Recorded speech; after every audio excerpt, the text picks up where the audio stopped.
to Jamaican gangs and serious transnational crime rather than international terrorism. It remains ongoing and it will not stop unless we stop it. Several months ago, two local gangs, and yes, there is a very significant local element to this, two local gangs lost their leadership. One extremely violent local gang leader was shot dead by police while resisting arrest. The other, a Haitian gang leader, who the police had made 4 separate attempts to arrest in the shanty areas of Romy Yard, was killed by one of his own gang before he could be arrested. The vacuum and confusion this created, allowing a predominantly Jamaican gang with a relatively small footprint here to reinforce from Jamaica. I grew up hearing from my father that persons died of old age. Of course, there's been occasional murderous violence, which I have suffered in a very personal way. But what we have seen now is unprecedented 14 murders in a single month, September, which is multiples of what has occurred over the last many years. And 3 so far in October, including a tourist passerby. I think it's time to understand that the problem is regional and global. It's not a time to point fingers. Jamaica has brought a lot to its Caribbean neighbors. Unfortunately, what we suffer here will no doubt spread and fester in other nations, and I think collectively we need to apply ourselves to reclaiming the islands separately. Search is underway to capture a man who fled the scene during the operation that led to the detention of Rudolph Shaw on Friday. Shaw, a Jamaican, was reportedly wanted for murder in Jamaica before his capture shortly before 12:30 p.m. Police say during the operation, Firearms Response Unit officers in Cayman in a marked service vehicle approached the vehicle with 2 occupants, one of whom was Shaw. The occupants of the vehicle attempted to evade the police and rammed into the service vehicle, disabling it. Armed officers reportedly approached and attempted to detain the men, who ignored instructions and attempted to flee. It was then that police captured the wanted man, while the other man escaped on foot. The man who escaped is approximately 5 feet 9 inches tall, of slim build and dark complexion with short hair.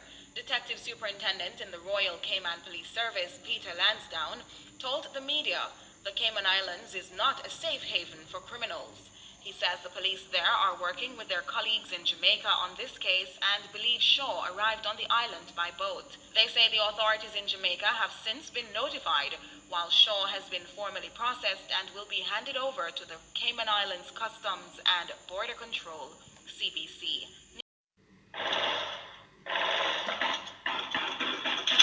Hill are investigating a deadly double shooting. It happened last night, and police say 2 men were the victims. CBS 4's Terry Hornstein is on the scene with more on the investigation. Terry. Yeah, good morning. A lot of emotion out here. We saw distraught family members just in tears, walking around, pacing on the phone, trying to figure out what happened here, why this all happened, but an active scene still here. This is more than 12 hours after this happened, around 9 p.m. last night. Still police out here, but a lot of the crime scene investigators have left the scene at this time. Well, take a look at what it looked like out here earlier. This is from our chopper. You can see investigators out there. They tell us they were called to this neighborhood after reports of gunfire. They found 2 men with gunshot wounds here in the complex. Both men, they say, died in the parking lot. The medical examiner's office on scene around 5 a.m. Neighbors say they heard a bunch of gunshots over and over again.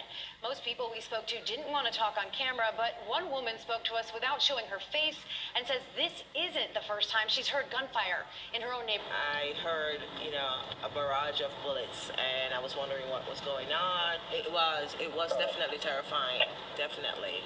So I'm really saddened right now. Yeah, a lot of people with the same sentiment, just really scary, heard that barrage of gunfire. And again, they say they have heard this before. This isn't the first time they've heard gunfire in this neighborhood. I even spoke to one neighbor who says a bullet came flying through her window last year. Now, witnesses on scene did tell investigators that a 3rd person was involved here. That person was gone from the scene last night after this happened, but a hospital in Tamarack did call investigators and say a man showed up with a gunshot wound. Investigators tell us, though, they are still working to piece this all together and to find out, to be able to confirm whether or not that scene is connected to this one. Welcome back to the channel. Hope you all doing well. The Jamaica gang violence. It's taking a toll on the country with approximately 3 million citizens, which is a small population compared to some countries beyond our borders. It's at a level that the country's authorities don't have the resources to make a significant impact. Crime has seeped into the schooling institutes. That's a cause to be concerned about. The youths are the future, so we have to protect them. The problem starts at the head, from back in the past when it was just political violence. The politicians would bring the guns into the country to defend their communities for political power. The persons who are politics practitioners are not merit-oriented. They are nepotistic and cynical. From the head of the stream is dirty, so does the foot. Because the stream starts at the top. The country's Caribbean neighbors are seeing a dramatic spike in the increase of their murder rate compared to previous years. They gave statistics report as proof to show. It's really alarming and a wake-up call for them to take actions now and put in place measures to combat the problems before the problems morphs into a monster. It must be contained. Gang violence in the Caribbean regions has spiked. Several islands are complaining about the gangs operating in their country and that the gangs are affiliated with other gangs outside their own borders. Turks and Caicos British overseas territory has seen the country's highest murder rate ever recorded. In 1 month with 14 dropped. That's September of this year.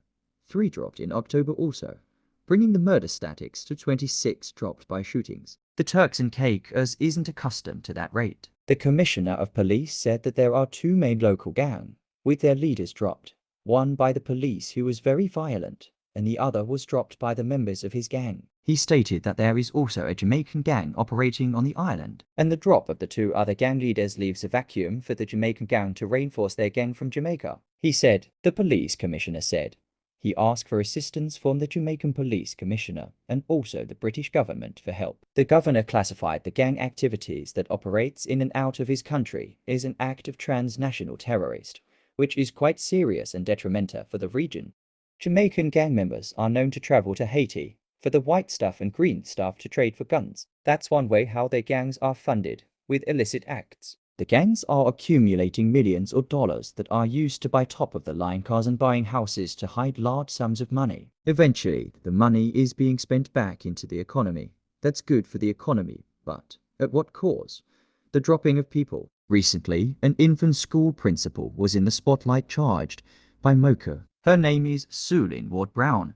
She was charged for a number of breaches relation to the unlawful sale of land. This is how infested with criminals Jamaica is at this point in time. Even the Cayman Islands have saw the actions of Jamaicans in their country. Jamaican gang members are now seeking refuge over in different countries to hide from the police. Jamaica gang war is now being fought on the streets of the United States, with shootings and dropping of people. The Basshead and the Bad Breed gang is now at war in Miami. That leaves some people heartbroken and filled with revenge. Sinaway, who lost his baby mother to shooting, and his daughter, who was left in a car to suffocate. Muscle and Ford, who lost their 3 points, allegedly by J-Man and his cronies. On the 20th of October, 1 man was also injured on the operation. From Jamaica to overseas, Jamaica gangsters have taken their feud. This should be a proof that they are terrorists. Jamaica's territory can no longer contain the gang war. It turns up on other countries' shores as an unwanted guest, destined to infect anywhere it touches. It's contagious and should be sterilized. If not, it will spread, making it harder to eradicate. This issue must be the main priority for all Caribbean countries, before it becomes a major issue. This was put together to track the escalation of Jamaica gangs and their movements left by their actions. Hope you did find it interesting. Thanks for watching. Please remember to like and subscribe. It helps. God bless you all.